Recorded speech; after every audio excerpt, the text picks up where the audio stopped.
Senhor.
Boa noite, irmãos e irmãs. Ontem nós tivemos uma série de problemas técnicos aqui no Facebook. Então, gostaria de saber se todos estão me ouvindo e vendo bem, se o vídeo não está travando.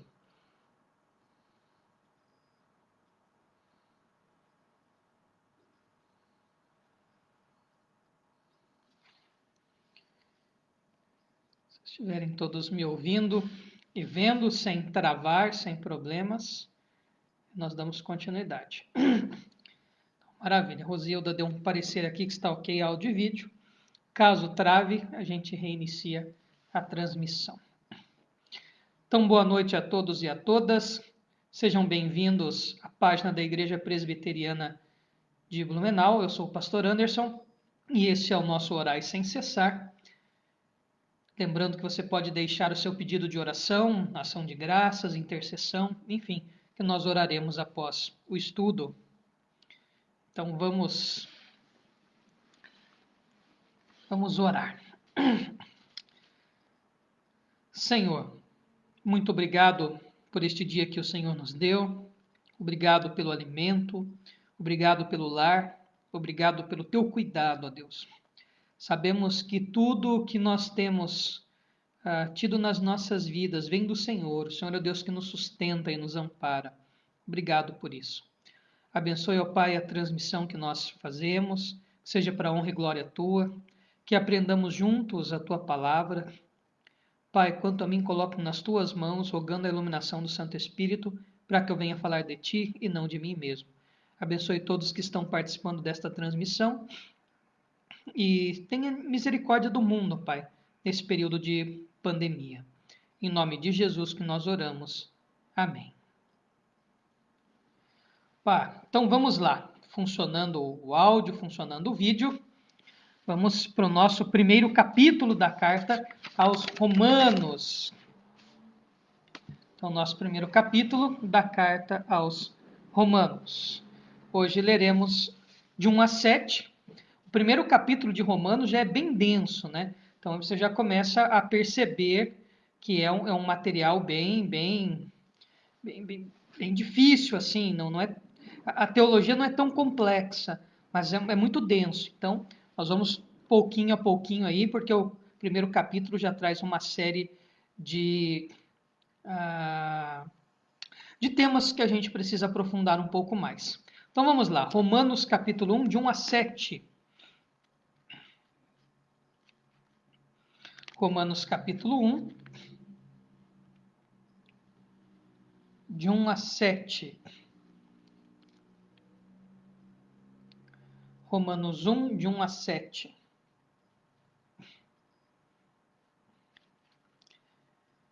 Eu vou fazer a leitura na Almeida Revista e Atualizada. Então diz assim: Paulo, servo de Jesus Cristo, chamado para ser apóstolo, separado para o evangelho de Deus, ao qual foi por Deus outrora prometido, por intermédio dos seus profetas nas sagradas escrituras, com respeito a seu filho, o qual, segundo a carne, veio da descendência de Davi e foi designado Filho de Deus com poder, segundo o Espírito de Santidade, pela ressurreição dos mortos, a saber, Jesus Cristo, nosso Senhor, por intermédio de quem viemos a receber graça e apostolado, por amor do seu nome, para a obediência por fé em todos os gentios, de cujo número sois também vós, chamados para serdes de Jesus Cristo. A todos os amados de Deus que estais em Roma, chamados para serdes santos, graça a vós outros e paz da parte de Deus, nosso Pai, e do Senhor Jesus Cristo. Então vamos lá, versículo a versículo.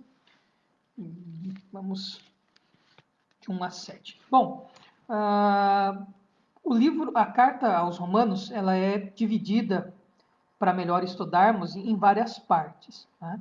Eu estou usando uma separação dela, né? Vou dividir esta carta em algumas partes, pelo menos em 4 partes, para estudarmos, e cada uma dessas 4 partes nós subdividimos em pontos para ficar mais fácil o estudo. Então, a primeira parte que a gente estuda em Romanos são os primeiros 15 versículos do capítulo 1, em Romanos de 1 a 15, que nós chamamos a introdução, ou a parte introdutória da carta. Aquilo que vai introduzir o tema, o discurso de Paulo, enfim. Então, capítulo 1, versículos de 1 a 15, a introdução à carta, a parte introdutória da carta. E hoje nós vamos ver a parte A dessa primeira parte, que são os versículos de 1 a 7, que é a questão do endereço, ou seja, para quem Paulo está escrevendo, e a sua saudação. Uma coisa que é peculiar, ou seja, uma coisa que acontece só em Romanos, é a maneira formal que Paulo escreve a sua saudação. É uma saudação extremamente formal, elaborada, diferente das outras cartas em que ele é mais simples, mais objetivo, etc. Né? Então aqui ele tem um cuidado assim, uma formalidade, e também é o que tem a maior parte desse início, né, desse pré-escrito, né, desse prefácio, dessa saudação. Então gasta bastante versículos com isso. Então é muito peculiar de Romanos esta saudação mais elaborada, com maior número de palavras, enfim, que o apóstolo usa. Então isso já demonstra que ele não ia economizar em Romanos, vamos dizer assim. Paulo, um homem cheio do Espírito Santo, capacitado por Deus, né? Deus lhe deu sabedoria, mas também vamos lembrar que era um indivíduo que, em termos acadêmicos hoje, poderíamos facilmente dizer que ele era doutor em teologia. O conhecimento bíblico dele do Antigo Testamento, né, permeava aí um doutorado, um pós-doutorado facilmente. E em Romanos, Paulo não vai economizar, né? Ele vai usar realmente essa sabedoria toda e esse conhecimento que Deus deu para ele. Então, versículo 1, já no comecinho aí. Paulo, ou seja, apesar de ter sido outro irmãozinho que escreveu a carta, o escriba, né? O Tércio, o irmão Tércio é o que escreve a carta, Paulo narra, dita, o escriba era um cargo altíssimo, uma pessoa extremamente culta também, que tinha essa função de escrever as cartas, né? Mas o teor, a autoridade da carta está em quem dita. Então, não importa que foi pelas mãos de Tércio, o escriba, mas a carta é de Paulo. A carta é de Paulo, né? E então dizer que Paulo, né, Gênesis, Paulo, essa carta é de autoria minha, para deixar, não tem participação de mais ninguém, é algo meu. Servo de Jesus Cristo, servo aqui é escravo de Jesus Cristo, lá do grego doulos. Então, Paulo, escravo de Jesus Cristo. É interessante, já no princípio, Paulo se coloca numa condição de escravidão. Às vezes a gente pensa que ser servo de Jesus é quase que um funcionário, muito a ver com algo de trabalho, assim, como se fosse um funcionário, ou uma coisa assim. Mas escravo é aquele que não tem liberdade própria, é aquele que está a total encargo do seu senhor. O que o seu senhor manda, ele executa. Então, o próprio Paulo se identifica como escravo. Então, a melhor tradução para servo aqui é escravo. Ou seja, escravo não tem vontade, ele faz a vontade do seu senhor. Mas o servo de Jesus Cristo, escravo de Jesus Cristo também, é uma maneira de Paulo apresentar-se a esta comunidade de Roma, lembrando que ele não foi na igreja de Roma ainda. Paulo não conhecia esta igreja pessoalmente. Então, dizer que ele era escravo de Jesus Cristo era um designativo também, que ele era alguém designado para a pregação. E daqui a pouco a gente vai ver sobre isso, né? Ele é um servo escolhido para pregar, esse escravo escolhido para pregar. E, consequentemente, está ligado ao apostolado também. Chamado para ser apóstolo. O termo chamado aqui tem uma ideia de chamamento divino, ou seja, divinamente chamado, chamado por Deus. Ou seja, o apostolado de Paulo vem do próprio Deus, né? Ele a caminho de Damasco, quando ainda era Saulo, né? Jesus Cristo vai atrás dele e aí há a conversão de Paulo. E separado para o evangelho de Deus, ou seja, para anunciar as boas novas. O termo evangelho quer dizer boas novas, boas notícias, né? Quando o exército romano vencia alguma batalha, um dos soldados ia correndo até Roma e anunciava nos portões da cidade Evangelion, ou boas novas, boas notícias, vencemos aquela batalha, vencemos a guerra, enfim. Então, daí vem o termo evangelho, quer dizer boa notícia, boas novas, e de uma extrema vitória, né? O evangelho é a vitória de Cristo sobre a morte, é a salvação, é a vitória nossa. Cristo vence por nós, dá-nos vida, né? Por isso que o evangelho, o anúncio das boas novas, das boas notícias.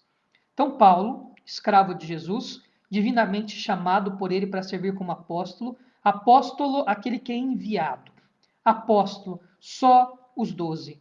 E depois, né, com a saída de Judas, né, Judas na verdade era, mas nunca foi, né, mas o termo apóstolo, para ser apóstolo, nesse sentido bíblico, este que é o enviado, que representa o próprio Jesus, tem que ser ordenado pelo próprio Jesus.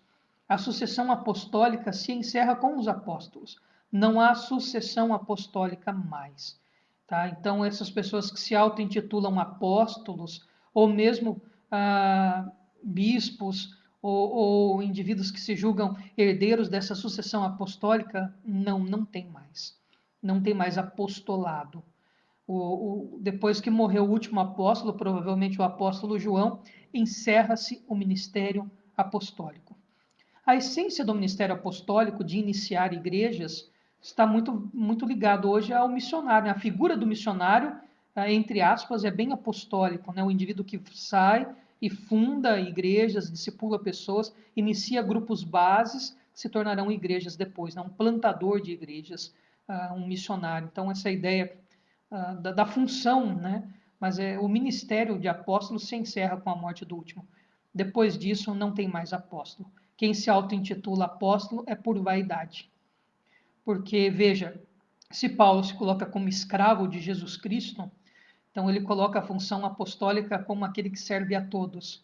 E convenhamos, os apóstolos modernos querem ser servidos por todos e não servirem a todos. Hoje se tornou uma questão de hierarquia, né?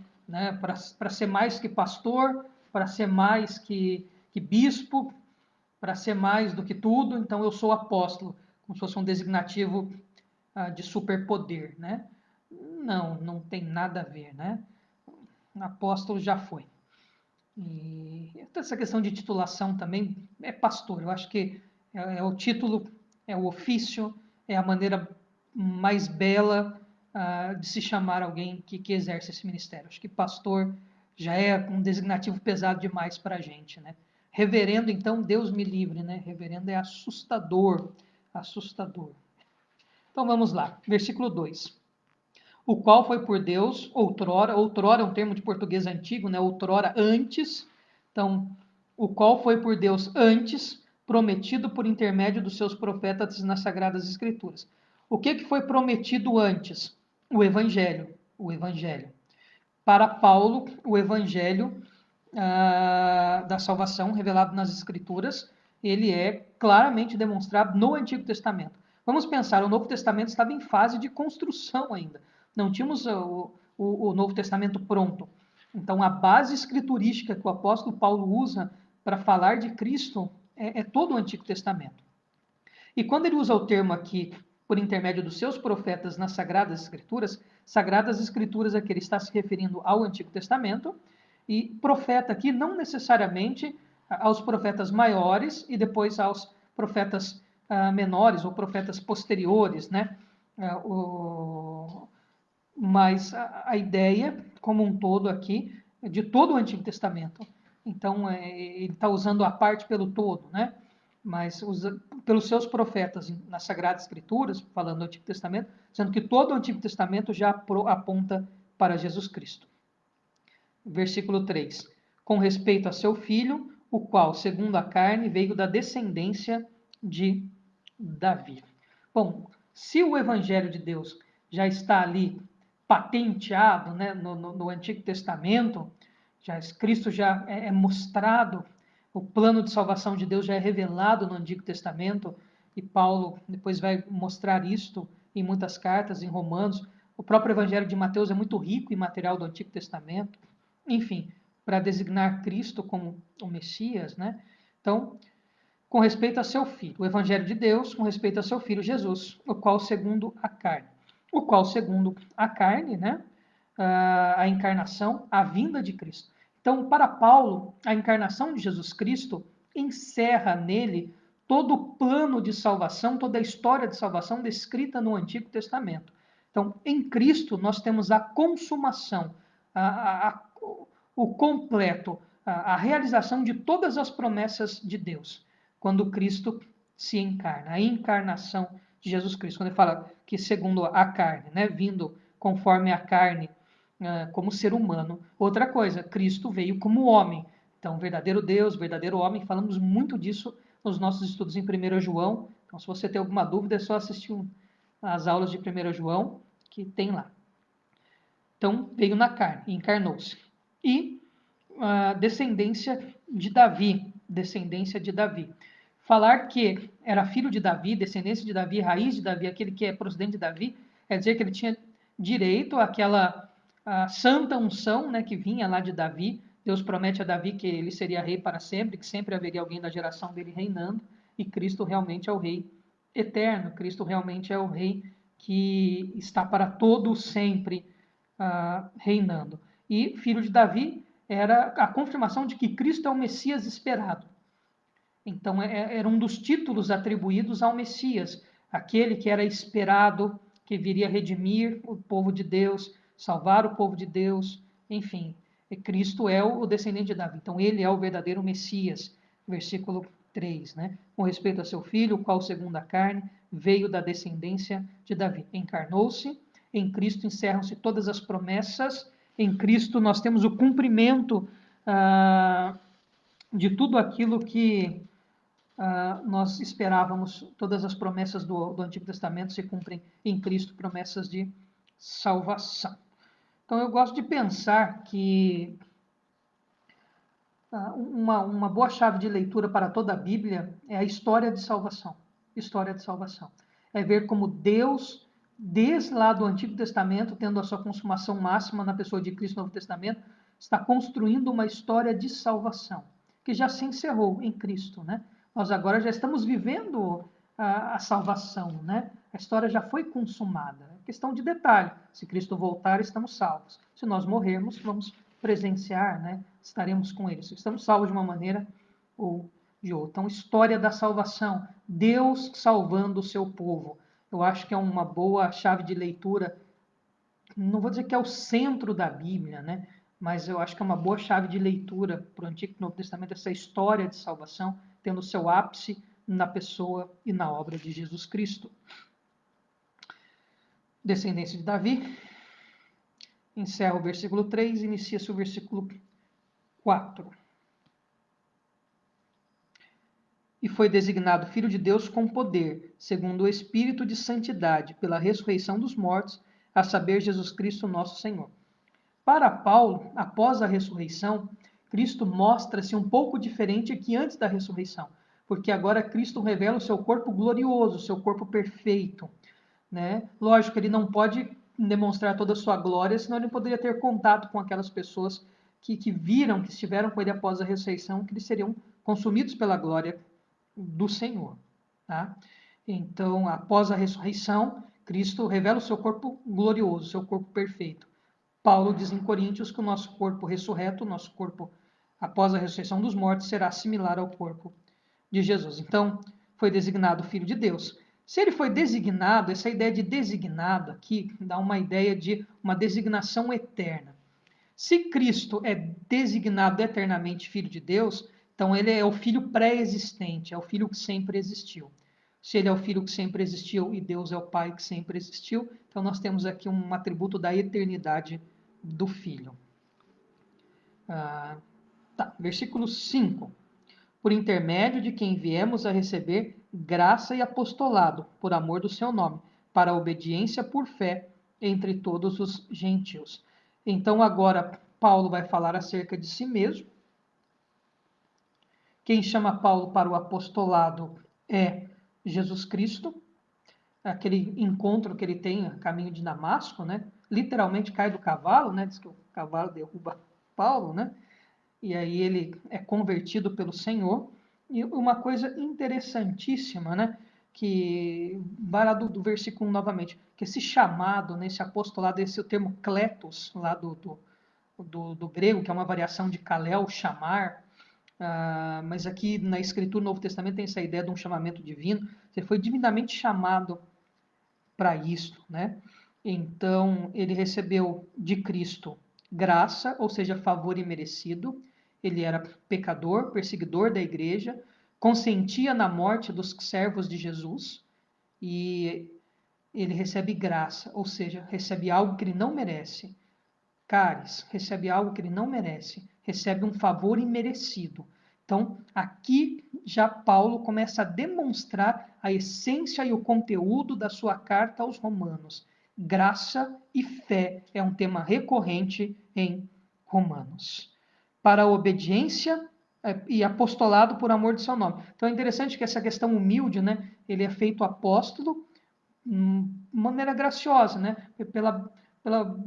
pelo amor de seu nome, ou seja, Cristo o chama ao apostolado, mas ele não merece isso, ele se julga pequeno, se julga indigno da coisa. É assim, ó, Deus, o Senhor está me chamando por amor do seu nome, por amor do seu nome, não por causa de mim, porque eu não sirvo para ser apóstolo, eu não sirvo para isso. Esta é a ideia aqui do versículo, né?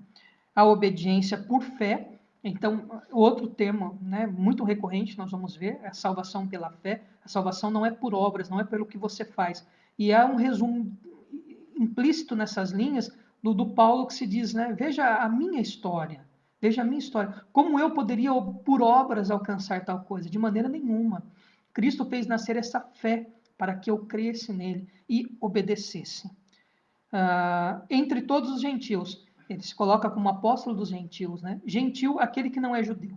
Todo aquele indivíduo que não é etnicamente judeu. Gentil.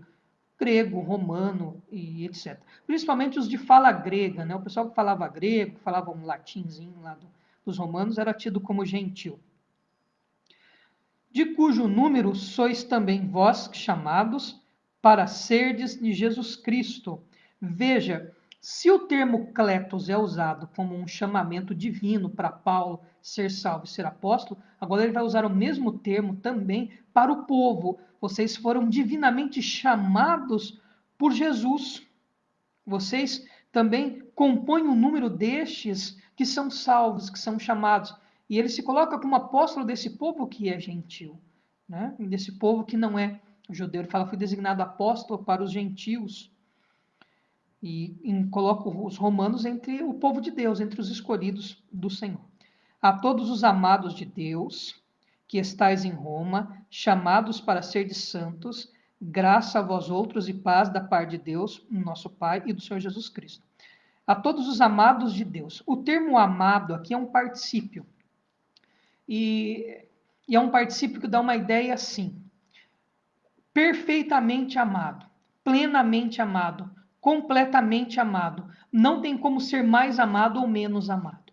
Então, à medida que ele coloca os romanos como esses amados perfeitamente por Deus, é como se fosse um amor completo, pleno. Não, os romanos não fizeram nada para serem amados por Deus. Também não podiam fazer nada para deixar de serem amados por Deus. É um amor que não aumenta e não diminui. É um amor constante. Então, o particípio tem essa ideia aqui, né? O termo grego para amor. E é um ato consumado. Já são amados por Deus. Deixa eu abrir um parênteses aqui, gente. Para com esse negócio de achar que você vai surpreender Deus, que Deus vai lhe amar pelo que você faz. Olha, como que agora, né? A gente tem esse senso de merecimento e Romanos vai desconstruir totalmente isso na gente.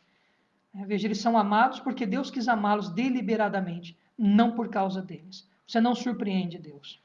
Tá? Hoje eu fui tão bacana, olha que dia bacana, hoje eu só fiz coisa boa, como eu sou bonzinho, hoje Deus vai me amar mais. Romanos vai detonar isso em nós. Chamados para ser santos. Esses chamados para serem santos lembra a maneira que o povo de Israel era chamado no Antigo Testamento. Como que eles eram chamados no Antigo Testamento? A Assembleia dos Santos, né? Então, essa ideia do povo santo chamados, ou Assembleia dos Santos, agora o Paulo dá essa titulação, né, que era comum na versão grega das Escrituras do Antigo Testamento, chamada Septuaginta, ou tradução dos 70, quando ia se referir ao povo de Deus como chamados do povo de Deus, ou Assembleia dos Santos, etc., Paulo agora usa esse designativo para o povo de Roma, ou seja, vocês agora, não só os judeus, né? Não é mais uma questão étnica agora. Os judeus não têm primazia mais. Isso se encerra na cruz. Agora, todos aqueles que são salvos por Jesus Cristo, seja judeu, seja grego, seja bárbaro, seja quem for, né? É o povo dele, é a Assembleia dos Santos. É o povo escolhido e chamado para ser santo. Aí o cumprimento comum, a saudação comum de Paulo, graça e paz, né? Por isso que o presbiteriano fala graça e paz, né? Assim, quando vai saudar. Não quando vai saudar um outro, né? A gente não tem muito esse costume de falar, graça e paz. Geralmente o presbiteriano, quando vê um outro, e aí, como é que você está? Tudo bom? Boa noite. Mas quando vamos iniciar alguma reunião, geralmente a gente, às vezes, fala graça e paz, algum escrito inicia com graça e paz, que era a saudação que o apóstolo Paulo trazia nas suas cartas, né? E a graça e a paz da parte de Jesus Cristo, da parte de Deus. Bom, esses 7 versículos podem ter uma aplicação interessante para a gente já, a partir do versículo 2, o qual foi por Deus outrora prometido por intermédio de seus profetas nas Sagradas Escrituras. Eu tenho implicância com aquela Bíblia da promessa. E tenho implicância com aquelas pessoas que falam assim, que as promessas de Deus serão sobre a sua vida, o que Deus prometeu ele vai cumprir. Olha quantas promessas de Deus para você. E geralmente a gente se apropria disso como uma referência assim, né? Eu vou ter um bom emprego, eu vou ficar rico, vou ter casa própria, eu vou nas férias viajar para o exterior, eu vou falar vários idiomas. É sempre uma questão meio financeira e quantitativa, né? Ou eu vou ser a pessoa mais feliz no casamento, ou eu vou ser o melhor pai, o melhor filho, a melhor mãe, e etc. Porque Deus prometeu, isso vai me cumprir, porque Deus não é homem para voltar atrás, e Aí pega um monte de versículo isolado do Antigo Testamento, enumera e fala, estas são as promessas de Deus para a minha vida. Certa feita, um cidadão disse para mim, Deus fez não sei quantas mil promessas para mim no Antigo Testamento, isso vai se cumprir. Essa introdução de Paulo já diz o seguinte, meu irmão, tudo que é promessa do Antigo Testamento, tudo que foi prometido lá, foi cumprido em Jesus Cristo na sua obra de salvação. Agora a gente já não aguarda mais nenhuma promessa, a gente aguarda aquilo que já aconteceu, que é a consumação, o tempo final. Se eu morrer daqui um segundo, eu já estou nessa coisa eterna aí, que é a salvação. Já vou lá curtir a presença de Jesus e não volto nunca mais para cá. Só depois que isso aqui for restaurado, ficar perfeito no dia da ressurreição e etc. Né? Mas até então, não tem esse negócio de você pegar um versículo lá, de uma promessa que foi feita para um rei, para um profeta, para Ana, para alguma coisa e aplicar para si só. Você está apropriando-se indebitamente do versículo bíblico. Isso gera muita frustração. Mas eu tenho uma notícia excelente para você. As promessas do Antigo Testamento, elas eram passageiras, elas eram efêmeras, elas eram sombras daquilo que iria ser revelado. Todas as promessas se cumprem e vão para muito além do que é esperado. Em Jesus Cristo nós somos salvos e eternamente salvos. Nós viveremos a eternidade na presença de Deus. Para nós a morte não significa absolutamente nada. Pelo contrário, é o que nos aproxima de Deus. E fomos salvos sem merecer. Cristo derramou o seu sangue por cada um de nós. Esta é a promessa que foi cumprida em Cristo e que encerra todo o Antigo Testamento em Jesus. Então, para que esse negócio, Deus tem promessa para a sua vida, e principalmente é uma ideia extremamente consumista, uma ideia de mercado, né? Um capitalismo teológico, que essa promessa geralmente sempre vem com um fundo de prosperidade. Tá? Não tem nada disso. O que Deus prometeu, Ele cumpriu em Cristo. Está cumprido. E vou encerrar com a musiquinha do Resgate, que eu sempre falo dela, né? Fala, o que me faltar, Deus já me deu. O que me faltar, Deus já me deu. Na canção Vou Me Lembrar, da banda Resgate.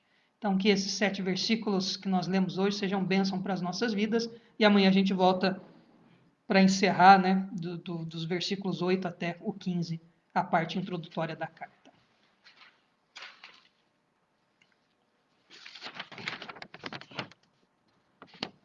Vamos lá.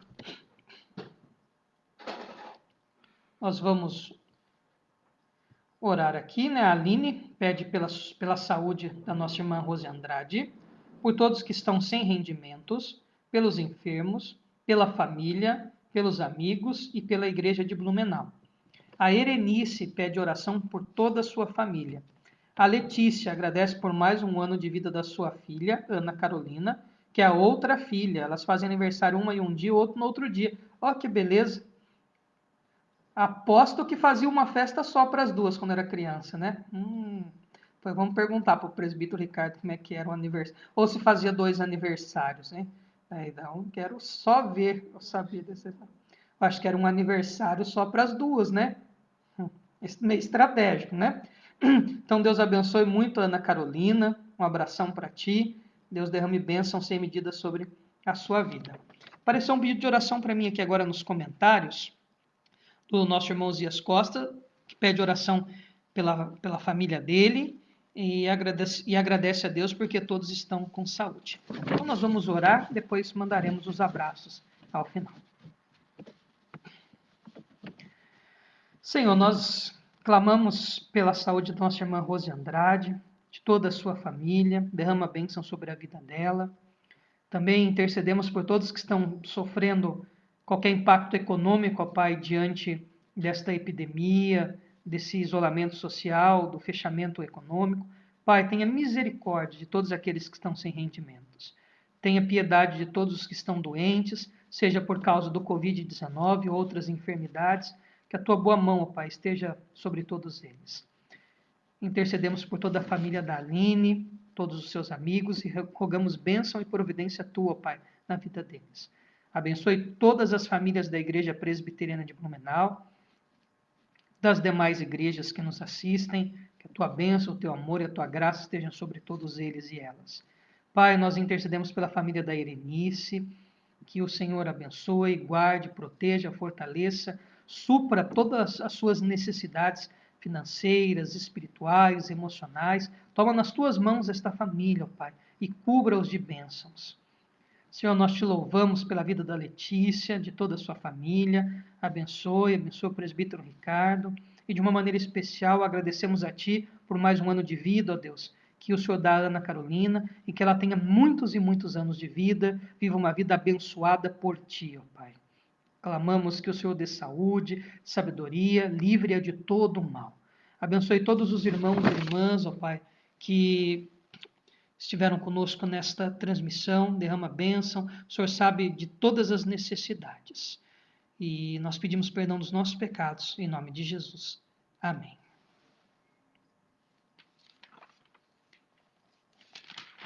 Então vamos lá. Mandar abraços. Hoje tem bastante abraço. Um abração para o presbítero Mike Nascimento, né? Lá de Carazinho, da Igreja Presbiteriana de Carazinho, né? Ô Mike, quando acabar essa pandemia aqui, vamos fazer um rock aqui com a banda, né? Com a banda Quenoses. Vocês vão ver o reverendo Paulo Foltran, todo bonitinho, né? Engomadinho, ele é daqueles homens bem engomadinho, tocando guitarra, né? É uma coisa doida. Então vamos fazer, a hora que acabar a pandemia, vamos fazer um rock pesadão aqui. Então um abração, viu, Mike? Deus lhe abençoe. Muita saudade de vocês. Um abração para a tia Efigênia, para o Chico, que nos assistem lá de Águas de Lindóia. Veja como que é plural, né? Então nós estamos lá no Rio Grande do Sul, em Carazinho, estamos em Águas de Lindóia, interior de São Paulo. Um abração para a Rosilda Andrade, que é aqui de Blumenau. Nossa irmã Lígia Soares. A nossa irmã Ivone Diácono Homero. Deus abençoe muito a vida de vocês. Estamos assistindo lá do litoral de São Paulo também, né? Chique, lá do litoral sul de São Paulo. Um abração para Marília e para Denise. Para o reverendo Zé Hilton Brito, pastor da Igreja Reformada Betesda. Deus abençoe, viu, Zé Hilton? Um abração para ti. Nossa irmã Raquel Rebelo. Nosso irmão Fabrício, a Priscila e a Laura.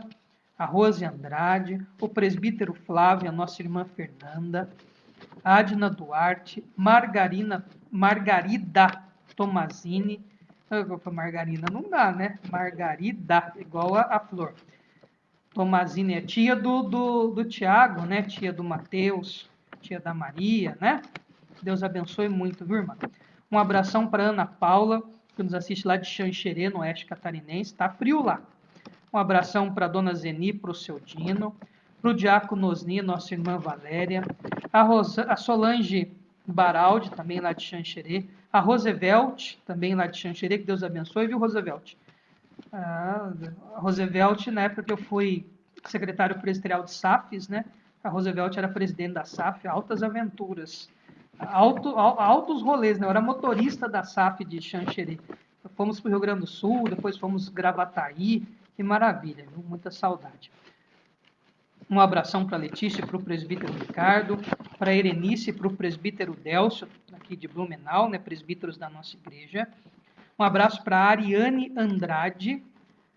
Pelo sobrenome, eu não sei se é da família da Rosilda, da Rose. Vou chutar que seja, mas não sei. Que Deus abençoe, viu, Ariane? Obrigado pela companhia. Um abração para a nossa irmã Antônia. Um abração para o Samuel Antônio, né, lá de Xanxerê. Ô, Samuel, viu domingo, que beleza? O tricolor sendo tricampeão mundial em cima do Liverpool. Uma hora o Palmeiras chega lá também. Um abração para a nossa irmã Cleia Rocha. Claudete Bittencourt, lá de Itapema, da Igreja Cristã de Itapema. Nossa irmã Gaia, aqui de Blumenau. A Meilene, que nos assiste lá de Tubarão, né, lá no extremo sul, né, quase no Rio Grande do Sul, ali já, o extremo sul aqui de Santa Catarina. Deus abençoe. Meilene é psicóloga, trabalha lá no CRAS, que Deus abençoe muito a sua vida, viu, Meilene? Um abração. Quando puder, venha aqui nos visitar. Um abração para o Diego Parizotti, da Igreja Nova História, lá de Xanxerê. A tia Clarete e o tio Zé, lá de Mogi Guaçu, interior de São Paulo. Josiane Freitas. Maria Claudete. Já sei, já, né? Que Deus abençoe, viu, Claudete? Um abração para ti. Claudete era de Xanxerê, agora está morando em Camboriú. Foi membro da Igreja Presbiteriana de Xanxerê. Agora é membro da Igreja Presbiteriana de Camboriú, da primeira igreja. Que Deus abençoe, a igreja do pastor Cláudio, né? Deus abençoe o pastor Cláudio também, todos os irmãos lá, tanto da primeira quanto da segunda igreja de Camboriú, que nos assiste. Deus abençoe, viu, Claudete? Um abração para ti, para toda a família aí. Como é que está o povo? Como é que está o André? Um abração para vocês. O Cafu, que nos assiste lá de Caxambu, no sul de Minas Gerais, no Rio Grande do Sul, São Paulo, Minas Gerais. Deus abençoe, Cafu, obrigado pela companhia. Um abração para a nossa irmã Duza Romeiro. A Duza é tia da Marília, né? Então já tô aprendendo, né? Que Deus abençoe. A Ariane é filha da Rose. Aí, que maravilha. Eu imaginei pelo sobrenome. Um abração para o Dirceu e para a Rosa, que nos assistem lá de Mogi Guaçu, que são membros da Missão Paz e Vida. Já disse, né, que foi uma igreja que fez parte da minha história. Eu converti nesta igreja de São Paz e Vida. Um abração também para o pastor Vanelli e para a pastora Sara. Eliseu. Então, o Eliseu que nos assiste lá de Lambari, no sul de Minas Gerais. Lambari é perto de Caxambu, né? Ali, região que eu fui pastor no início do meu ministério. O Eliseu, presbítero emérito da Igreja Presbiteriana de Lambari. Então, um abração, Eliseu, um abração para Denise, muita saudade de vocês. Que Deus abençoe muito todos e todas. Às vezes, alguns nomes não aparecem para a gente, nem comentários. Tem alguns comentários que aparecem depois, quando a gente encerra o vídeo, tá? Mas, de qualquer maneira, sinta-se abraçado. Muito obrigado pela companhia de vocês. Eu fico muito feliz em compartilhar um pouquinho da carta aos Romanos. E a gente volta amanhã, então, estudando o restinho aí da introdução da carta, dos versículos 8 até o 16. Já viram, né? O conteúdo é denso. A gente vai devagarzinho e assim a gente aprende um pouquinho da Escritura. Então, vamos nos despedir com a bênção do Senhor. Irmãos e irmãs, que a graça do nosso Senhor e Salvador Jesus Cristo, o amor, a bênção de Deus, o Eterno Pai, a comunhão e a consolação do Santo Espírito esteja com todo o povo de Deus aqui presente, espalhado sobre a face da terra, para todos sempre. Amém. Então, nós voltamos amanhã às 19h30 com as canções e às 20 horas com a continuação de Romanos. E a hora que chegar no capítulo 9 de Romanos, aí o negócio vai pegar fogo, né? Então, boa noite a todos e a todas. Até amanhã.